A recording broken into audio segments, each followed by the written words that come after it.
നമുക്കറിയാം ഇന്ത്യ പാക് വാറ് നടക്കുമ്പോൾ അതിൽ ഉപയോഗിച്ച മെയിൻ ഒരു വെപ്പൺ എന്ന് പറയുന്നത് നമ്മുടെ ഡ്രോണാണ്. ഡ്രോണുകൾ പണ്ടൊക്കെ ഉപയോഗിച്ചുകൊണ്ടിരുന്നത് ഫോട്ടോഷൂട്ടിനും മറ്റ് കാര്യങ്ങൾക്കും നമുക്ക് മനുഷ്യന് എത്തിപ്പെടാൻ കഴിയാത്ത ഒരു സ്ഥലത്തൊക്കെ എത്തിയിട്ട് അവിടുന്ന് വളരെ മനോഹരമായ ഫോട്ടോസൊക്കെ എടുക്കുന്നതിന് വേണ്ടിയിട്ടായിരുന്നു. എന്നാൽ പിന്നീട് കാലം മാറി ഡ്രോണുകൾ ആയുധത്തിൻ്റെ ഒരു ശേഖരത്തിലേക്ക് വരികയും പല രാജ്യങ്ങളും അത് അവരുടെ മിലിറ്ററി പർപ്പസിന് വേണ്ടി ഉപയോഗിക്കാനും തുടങ്ങി.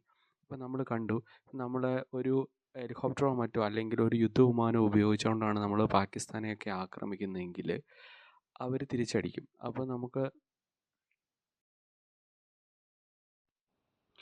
അവർ തിരിച്ചടിക്കും. അപ്പം നമുക്ക് എന്ത് ചെയ്യും, നമ്മുടെ പട്ടാളക്കാരെയൊക്കെ അവിടെ നമ്മൾ കുടുങ്ങിപ്പോകാനുള്ള സാധ്യതയൊക്കെ ഉണ്ട്.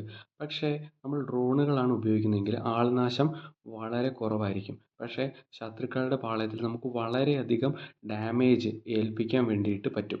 പിന്നെ ഒരു ഡ്രോണിന് അധികം കോസ്റ്റ് മറ്റ് യുദ്ധവിമാനങ്ങൾ മിഗ് F-15 ഒക്കെ വെച്ച് നോക്കുമ്പോൾ അത്രയൊന്നും കോസ്റ്റ് വരുന്നില്ല. നമ്മുടെ ആൾനാശം ഉണ്ടാകുന്നില്ല, കോസ്റ്റും വളരെ കുറവായിരിക്കും.